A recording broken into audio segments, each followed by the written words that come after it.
তা বলছে কত দেবো হুজুর? বলে 500 টাকা। তখনকার সময় 500 টাকা শুনলে পেচ্ছাপ অর্ধেক হলে অর্ধেক বন্ধ হয়ে যেত। 500, 6 বস্তা ধান বেচতে হবে, 60 টাকা ধানের বস্তা পারে না।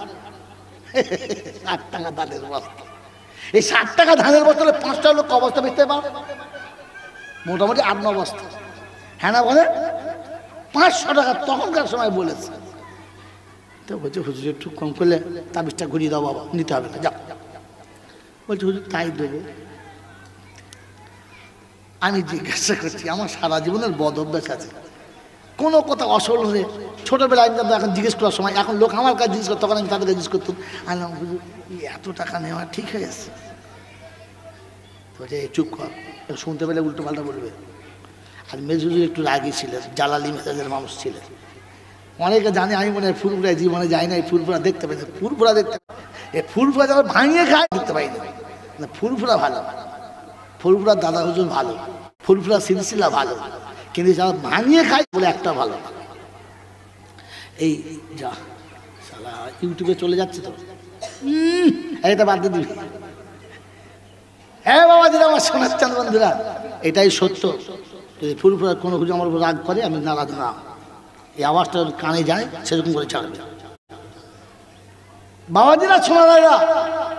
কারণ ফুরফুরা দাদা হুজুর পীর রহমতুল্লাহ ছিল বলে এখনো বাংলার লোক দুটো কামিয়ে খাচ্ছে। এখানে মিলে আসতে ওয়াজ বসছে, আর জানতো কে রে? কে জানতো? ওই ওদের ভাঙি চলছে না। কিন্তু খবরদার ওদের সাথে বেয়াদবি করে ভাঙাবে না, তোমার খবর আছে। ওদের সাথে বেয়াদবি করে ভাঙাবেন না, খবর আছে। সেদিন কবরে গিয়ে আল্লাহ পাক যখন ধরবে, কি ব্যাপার, তো সেদিন চামড়া খুলে যাবে, বাঁচাবার কেউ থাকবে না। এই জন্য কথা কি শোনাচ্ছিলাম বলার? হ্যাঁ হ্যাঁ, তাবিজ 500 টাকা, 500 টাকা তাবিজ। এখন আমি বলছি হুজুরের কান খুব শুনে ফেলেছে। কি বাবা নেয়ামতুল্লাহ কি বলছে গো? তা বলছে হুজুর ছোট ছেলে। বলছে না ঠিকই বলেছে। শোনো বাবা, এই 500 টাকা তাবিজ নিয়ে দিয়েছি না, আল্লাহর কালা, ও যেখানে রাখবে ইজ্জতের সঙ্গে রাখবে, ও যেখানে রাখবে ইজ্জতের সঙ্গে রাখবে। পড়ে গেলে তুলে চুমু খাবে 500 টাকা। আর যদি ফিরি দিই, ও সারা গাঁটিতে গুঁজে নিয়ে যাবে, খানিক বাদে পাচ্ছাপ থেকে ফেলে দেবে, বলে আবার একটা নিল। কোরআনে পাকের ইজ্জত থাকবে না, আলেমদের শানের ইজ্জত থাকবে না। 500 টাকা ঠিক লিখেছি, আমার মাথায় ঢুকেছে, হ্যাঁ ঠিক বলেছে। এখন ফ্রিতে মৌলবীর কাছে মশলা জেনে নেয়, আর 4 দোকান থেকে ফুটুনি মারে, মাল কিচ্ছু জানে না, বলে যাই না, পেটে লাত মারে। সারা আলী বেঁকা না সোজা জানে না, ও ফতোয়া দেয়। এই কোথেকে মাল ছাড়ে বলতো? খোপ খাপ কিচ্ছু নাই ওর, যত সব। এই জন্য মৌলবীর বাচ্চারা বেশি গোলমাল হয়। কোথা থেকে কি দিয়েছে কি হয়েছে আল্লাহ জানে। ধরতে বলো, মানেই বাপের শুনেছে। যে ছেলে মা ছেড়ে বাপের সঙ্গে বেশি থাকে, জানেন খচ্চর হবে। কেন বলেন তো? বাপ হলো গরম মিঠে, বাপ হলো গরম ভিটে, আর মা হলো নরম ভিটে। বাপের শাসনে থাকতে হয়, মায়ের আদরে থাকতে হয়, ছেলে মানুষ হয়। কথা বুঝলেন? মনে রাখবো সবসময়। আজকালকার ছেলে বেশিরভাগ বদমাশ হওয়ার 2টো কারণ। প্রথম কারণ হচ্ছে আজকাল ছেলে খালি বাপ কোলে করে নাচায়, আর মা ব্যাগ নিয়ে ঘুরে বেড়ায়। বাচ্চাটা মায়ের কোলে দাও, মানুষ হয়। কথা বুঝলেন? ব্যাগ নিয়ে বউ বাসে চাপে, আর ও ছেলে নিয়ে চাপে, মনে হচ্ছে ও সারা ওদের বাড়ির ছেলে ধরল, ও স্বামী বলে মনেই হয় না। পোকা কোথা। এই জন্য মেরে মহতম দোস্ত বুজুর্গ আল্লাহ ভাইরা, তো আমি বললাম যে হ্যাঁ দোয়া করার জায়গা আছে, কে করবে কখন করবে ওটা বলবো, কিন্তু ফ্রিতে নয়, পয়সা লাগবে। জলসা ফ্রিতে শুনছো শোনো, কিন্তু ওটা শুনতে গেলে পয়সা লাগবে। লাগবে ইনশাল্লাহ, লাগবে ইনশাল্লাহ।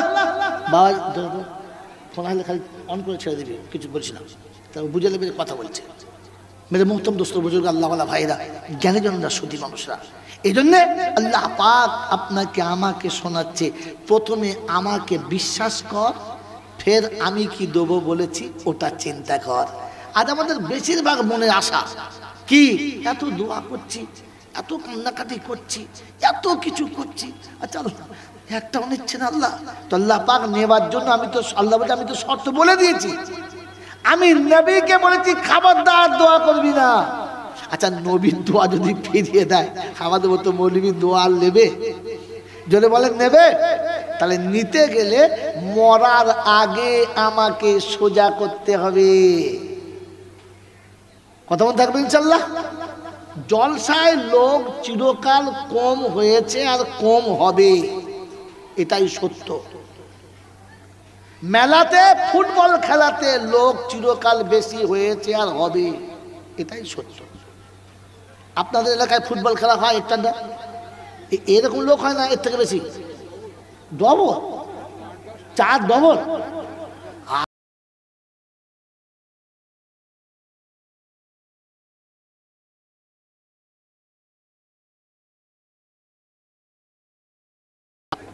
আল্লাহ ও আল্লাহ, 50 টাকা টিকিট দিয়ে 10,000 আর চটবিচে নাস্তা দিয়ে 5000, এটাই সত্য। এটা কি? এটা বলবো, একটা বলবো, এইটাও কোরআনে আছে। আল্লাহ পাক বলেন ওয়ালতাকুম মিনকুম উম্মাতুন ইয়াদউনা ইলাল খায়র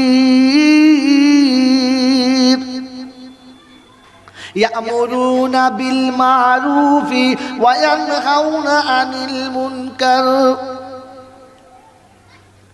হাবিব তোমার উম্মত কম হবে না, অনেক উম্মত হবে, উম্মতের ছড়াছড়ি যাবে,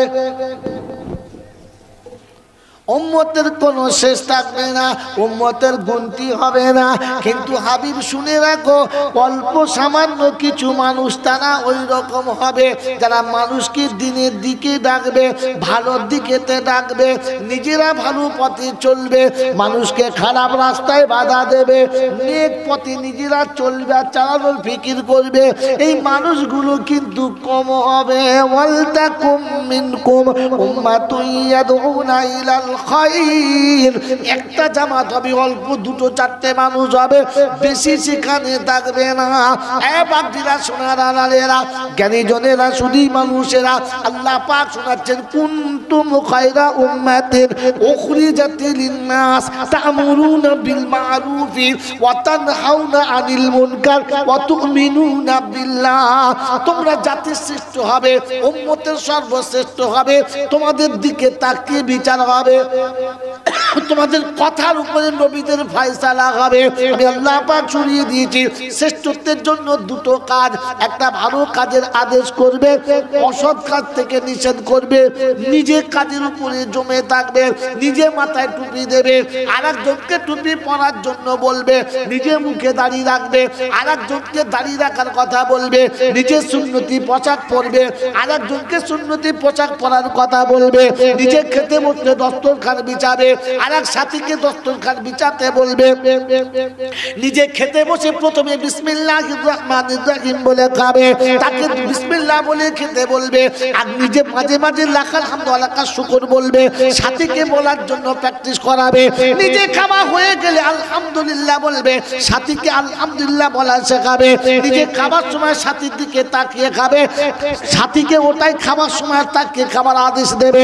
আমার বাচ্চা শোনা, খাবারে কোনো ভুল হলে বানানেওয়ালাকে কোনো রকমের তুচ্ছ তাচ্ছিল্য করবে না, কারণ সে তুচ্ছ তাচ্ছিল্যের মালিক না, খাওয়ানোর মালিককে। জোরে বলো, খাওয়ানোর মালিককে। সেই আল্লাহ খারাপ করেছে, রান্নি করবে কি, তাকে গাল দিয়ে করবে কি? এই বোকা, রান্নিকে গালি দিও না, তোমার নসিবের কাছে বলো, নসিবে আমার কপালে পোড়া খাবার লেখা ছিল তাই খাবার হয়েছে, রাঁধুনি পোড়াতে কখনো চাই নাই, পুড়েছে হাড়িতে না আমার তকদিরে। ঈমান আছে? শালা বউকে ধরে মার, দেশ বউকে মার, কি রেখেছিস? তো তকদিরে ঝাঁটা বলে গেছে, তোমার বউ কি করবে? পৃথিবীর কোন বাড়ির বউ চায় যে রান্না খারাপ করব? এই চায়? হয়ে গেছে তো তোর তকদিরে হয়েছে, ওর কি দোষ? তুই খাবার সময় তো খেয়ে বল যে আল্লাহ আমার তকদিরে ধোঁয়া গন্ধ ছিল, পেয়েছি, কি করব? ও তো চায় নাই করতে, করিয়েছে কে? করিয়েছে কে? জোরে বলো, করিয়েছে কে? আল্লাহ। করলো আর ওই হাঁড়িওয়ালা গালি শুনলো। কোনো বুদ্ধি আছে? এই জ্ঞানটা তোমার কাছে তখন হবে প্রাইমারি স্কুলে পাবে না, হাই স্কুলে গেলে পাবে না, কলেজে গেলে পাবে না, ইউনিভার্সিটিতে পাবে না, বিশ্ববিদ্যালয়ে পাবে না। ইউনিভার্সিটির যত রকমের প্রফেসর আছে কেউ দিতে পারবে না, যত মাস্টার আছে দিতে পারবে না, স্যারে দিতে পারবে না, ডাক্তারে দিতে পারবে না, ব্যারিস্টারে দিতে পারবে না। এটা দিতে গেলে তোমাকে যেতে হবে মাদ্রাসা, যেখানে আছে কিছু পাওয়ার আশা, যেখানে আছে আলেম ওলামাদের ভরসা। আমার বাপজিরা, আমার শোনাচ্ছেন বন্ধুরা, আমার আল্লাহওয়ালা ভাইরা, কোরআন শুনিয়ে দিয়েছিল, ইয়া আইয়ুহাল্লাযীনা আমানুত্তাকুল্লাহ ওয়া কুনু মা'আস সাদিকিন। ও ঈমানদারেরা, আমি আল্লাহ, আমাকে বিশ্বাস করো আর জীবনে যতদিন বাঁচবে সত্যবাদীদের সাথে থাকার চেষ্টা করো।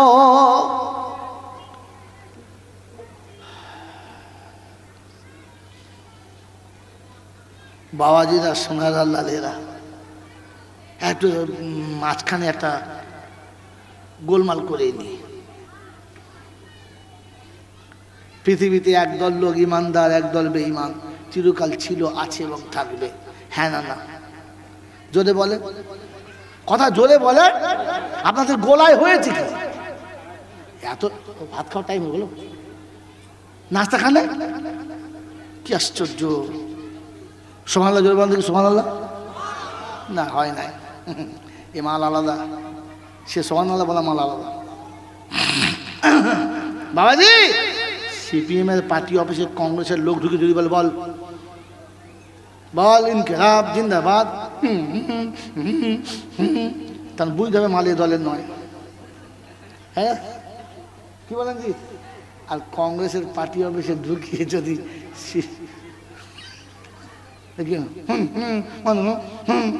বন্দে মাতালা মাল বের হবে, কারণ মাল এই দলের নয়। তো আপনারা কোন দলের? এই দলের না অন্য দলের? এই দলের না অন্য দলের? তা জোরে বলেন সুবহানাল্লাহ।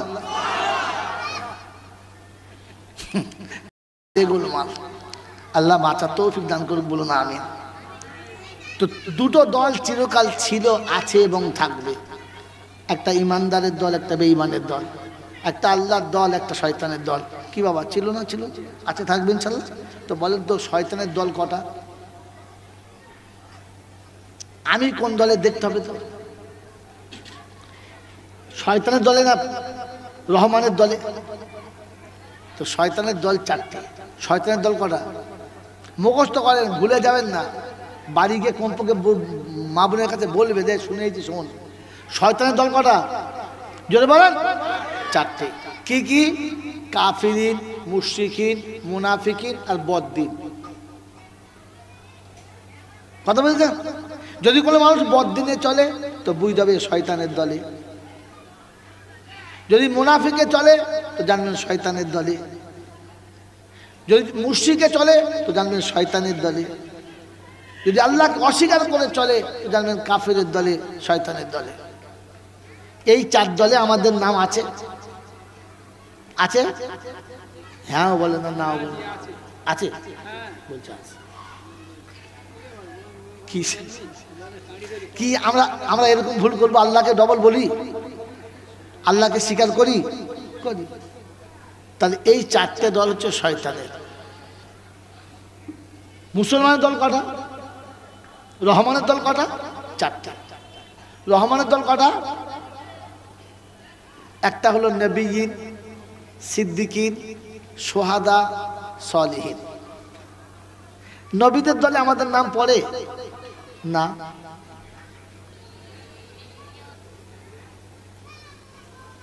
সিদ্দিকের দলে পড়ে না। শহীদের দলে পড়েছে? বল মরলে দেখবো। সলিহিনের দলে যা করি একদম আমলে সালেহা। তাহলে এই চার দলে নয়, ওই চার দলে নয়। এবার আপনাকে যেটা বলার জন্য আজকে জলসা এনেছি, এই কথাটা তুলেছি। তো শয়তানের দল চারটে, রহমানের দল চারটে। এবার আপনাকে জিজ্ঞাসা করছি, আমার নবীর দল কটা? আমার মনে হয় মাই চ্যালেঞ্জ মাই আপনার লাইফ আপনি শোনেন না এই কথাটা। একজন বলে যে হ্যাঁ দেখে শুনেছি যে নবীর দল কটা, বলেন একজনও শোনেন নাই। নবীন, সিদ্দিকিন, শুহাদা, সালিহিন শুনেছেন, কাফির, মুশরিকিন, মুনাফিকিন, বেঈমান শুনেছেন, কিন্তু নবীর দল কটা শুনেছেন? যদি বলেন শুনেছেন, শোনেন নাই, আমি বলে দেবো, বলে দেবো আল্লাহ, আমি বলে ফেলেছি আল্লাহ, তুই তো আসল মালিক, আমি বলেছি, তুই বলেছিস তাই বলেছি। বাবাজিরা, সোনারা, লালেরা, জ্ঞানীজনেরা, সুধী মানুষরা, আল্লাহ নবী শোনাচ্ছে, আল্লাহ শয়তানের দল চারটে, তোমার দল যখন চারটে, আমারও দল চারটে, আমিও চারটে পছন্দ করি। আমরা কমপক্ষে নবীর পছন্দের 4 দলের একটা দল হই ইনশাল্লাহ। কি হবে ইনশাল্লাহ? শয়তানের 4 দলে তো হই নাই, হবও না। রহমানের 4 দলে তো হতেই পারলাম না, কমপক্ষে নবীর 4 দলে পড়ি ইনশাল্লাহ, একটা দল হবে ইনশাল্লাহ। তো রাসূল বলছেন কুন আলিমান আও মুতাআল্লিমা আও মুস্তামিআন আও মুহিব্বান লাহুমা ফালা তাকুন খামিসা ফাতুলিক। আমি রাসূল বলছি আলিম হও, আমার দল আলিম হও। বলে নবীর দল কি করে বুঝবো বলো? যদি একটু আরবি জানো আলিমদের কাছে চলো। আমার রাসূল বলে গেছেন ওলামা ওয়ারাসাতুল আম্বিয়া, নবীর দলে হলে তবে তো ওয়ারিস পাবে, কি বলে, তা না হলে বাদ। এই বাপজিরা, সোনারা, লালিরা, রাসূল শোনাচ্ছে কুন আলিমান আও মুতাআল্লিমা, আলিম হও কিংবা তালেবে ইলম হও। এই দুটো দল হলো। 3 নম্বর দল হলো আও মুস্তামিআন আও মুহিব্বান লাহুমা, তা না হলে ওলামারা যা বলে ওটা মেনে নাও, আর কমপক্ষে এদের সঙ্গে ভালোবাসা রেখে দাও। এই 4টে দল হলো আমার দল, যারা আলেমদের ভালোবাসে, আলিমদের কথা শুনে তালিবে ইলম হবে, আলিম হবে। আমি রাসূল 4টে দলের কথা বলছি, আমি আর রাসূল তাদের জন্য সুপারিশ সুসংবাদ দিলাম যে 4টে দলে যারা হবে, আমি রাসূল তাদের দলে আমি হব। তাদের 4টে দল, তোমরা আলিম হও। এই শ্রীনগর এলাকার বাবাজিরা, আমার সোনামণি মায়েরা, বোনেরা, আমার বন্ধুরা, আমার আল্লাহওয়ালা ভাইয়েরা, আলিম হতে পারলাম? জোরে বলেন না। তো কমপক্ষে তালেবে ইলম হতে পারি। জোরে বলেন, যদি না হন কপালে দুর্দশার শেষ রইল না। বললে হুজুর নমুনা বুঝতে পারলাম না। তো আল্লাহ পাক শোনাচ্ছে, শুনে রেখে দে। আমার নবী যা বলে শুনে নে, তালাবুল ইলমি ফারিজাতুন আলা কুল্লি মুসলিমিন ওয়া মুসলিমা, প্রতিটি মুসলমান নরনারীর জন্য ইলম শিক্ষা করা ফরজ। ফরজ বাদ দিলে আর আমলের কিছু থাকে? আমলের আর কিছু থাকে না। আমার বাবাজিরা, আমার সোনার চাঁদ বন্ধুরা, আমার জ্ঞানীজনরা, শুধু মানুষেরা, কিয়ামতের ময়দানে জিজ্ঞাসা হবে কতটা শিখেছো আর কতটা আমল করেছো। আলিমই ছিলাম না, কি ব্যাপার? বলে আল্লাহ খুব গরিব ছিলাম, খাটতে খাটতে বুড়ো হয়ে গেছি, শেখার সময় পাই না। বলে ঠিক আছে, শেখা ফরজ জানতে বললে হ্যাঁ, তো কমপক্ষে ছেলেকে আলেম করেছো না, তবে পেটন খায় এবারে দুজনা। বলে আল্লাহ তওবা তিল্লাহ, বলে সব বাদ দাও, আগে মার খাও পরে হিসাব দাও। হয় নিজে আলিম হও, তা না হলে বাচ্চাদের আলেম বানাও। নিজে ইলম শিখো, বাচ্চাদের ইলম শিখাও, বাচ্চার যদি রাস্তা পাও। এ বাপজিরা, সোনারা, লালেরা, বলে ছেলে যদি ইলম শিখে আমি বাঁচবো? বলে হ্যাঁ, নবীর কাছে জিজ্ঞাসা করো।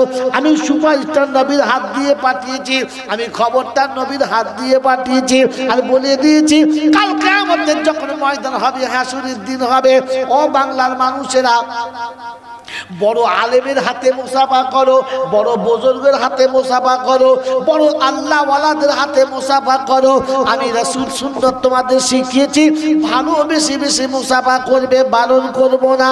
কিন্তু শুনে রেখে দাও, হাসরের ময়দানে যখন সব মানুষগুলো হবে, কালো সাদা হবে, লম্বা গেঁড়া হবে, ধনী গরিব হবে, দেশি বিদেশি হবে, আরবি আজমি হবে, দুনিয়ার শিক্ষিত মূর্খ হবে, শহরের এবং গ্রামের হবে, সব মানুষগুলো একসঙ্গে যখন দাঁড়াবে, আল্লাহ পাক জিবরাইলকে ডেকে বলবো, জিবরাইল রে, কোরআন পড়নেওয়ালার আব্বা কে কে আছে একবার দেখে নে, কোরআন পড়নেওয়ালার মা কি আছে একবার দেখে নে।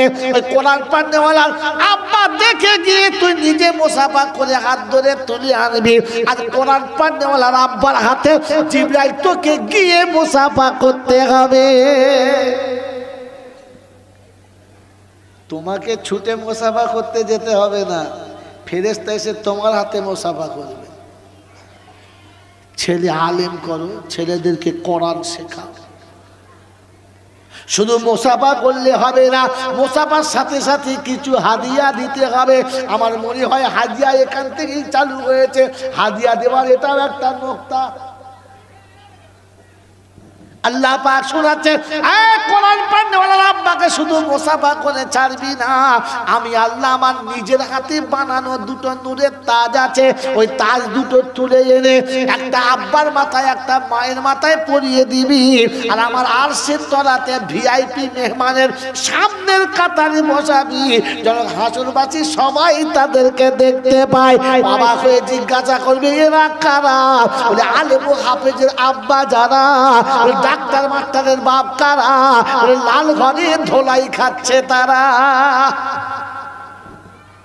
বলে হুজুর ব্যাপারটা বুঝতে পারলাম না, এদের ছেলে সকাল উঠে কোরআন পড়েছে, আর কোরআন পড়ে যখন দোয়া করেছে, কেউ পাক আর না পাক ওর আব্বা আগে পেয়ে গেছে, ওর মা আগে পেয়ে গেছে, ওদের ছেলে লেখাপড়া শিখে চাকরি করেছে, আর সুদের টাকায় মুরগি কিনে বাপকে খাইয়েছে, ওই জন্য বাপ বেটা দুজনে পেটাই খাচ্ছে। বাবজি কথা বোঝো না? বোঝো? আল্লাহ পাক আপনাকে আমাকে সতর্ক, আল্লাহ পাক আপনাকে আমাকে শোনাচ্ছে, তোকে ছুটে গিয়ে মুসাফা করতে হবে না, তোর মুসাফা করার লোক আমি ব্যবস্থা করছি। যাকে তাকে দিয়ে মুসাফা করানো, হেলিফেলি ফেরেশতা দিয়ে মুসাফা করাবো না, স্বয়ং জিবরাইলকে দিয়ে মুসাফা করাবো। সুবহানাল্লাহ বলবেন না? কালকে বলবেন, থাক পরশুদিন বলবেন। বলে এখনো সুবহানাল্লাহ বলার অভ্যাস হয়, দম দিয়ে বলা তবে খোঁচা মেরে জোরে বলুন সুবহানাল্লাহ। কিছু বলে হয় বাবাজির, আমার আল্লাহওয়ালা ভাইরা, আমি তোমাকে জোশ কি হলো রে? হ্যাঁ ক্যামেরায় আটকে গেছে না, খুব হয়েছে বলা বাবাজিরা, আমার আল্লাহওয়ালা ভাইয়েরা, জ্ঞানীজনরা, সুধী মানুষেরা, আল্লাহ পাক আপনাকে আমাকে সতর্ক হওয়ার তৌফিক দান করুক, বলুন আমিন। হাসরের ময়দান হবে, আর সেদিন আল্লাহ পাক আপনাকে ডেকে নিয়ে পড়াবে। হাফেজে কোরআনের মাথায় নূরের তাজ হবে, হাফেজে কোরআনের মায়ের মাথায় নূরের তাজ হবে। ভাঙা ঘরে, ভাঙা ছাদের তলাতে বহু কষ্ট করে জীবন কাটিয়েছে, সময়ে দুটো খেতে পায় নাই, সময়ে পরনে দুটো ভালো কাপড় পায় নাই, একটু আমোদ আহ্লাদ করে কিছু ফুর্তি করার সময় পায় নাই, কিন্তু কোরআনটা বুকের কাছে রেখেছিল। হাফেজে কোরআন বাড়ি এসেছে, মা বুকে জড়িয়ে ধরে আঁচলে মুখ মুছে দিয়েছে, ছেলের হাতে ভালো তোয়ালি কিনে দিতে পারে নাই, মা নিজের গায়ের চাদরটা খুলে বাচ্চার গায়ে জড়িয়ে দিয়েছে, দামি শাল কিনে দিতে পারে নাই। রব্বে জুল জালাল বলে, আমার কোরআন পড়নেওয়ালার গায়ের চাদর জড়িয়ে দিয়েছিল না? যা আওয়াজ ইব্রাহিম, আমার কোরআন পড়নেওয়ালার গায়ে যে চাদর জড়িয়ে দিয়েছিল,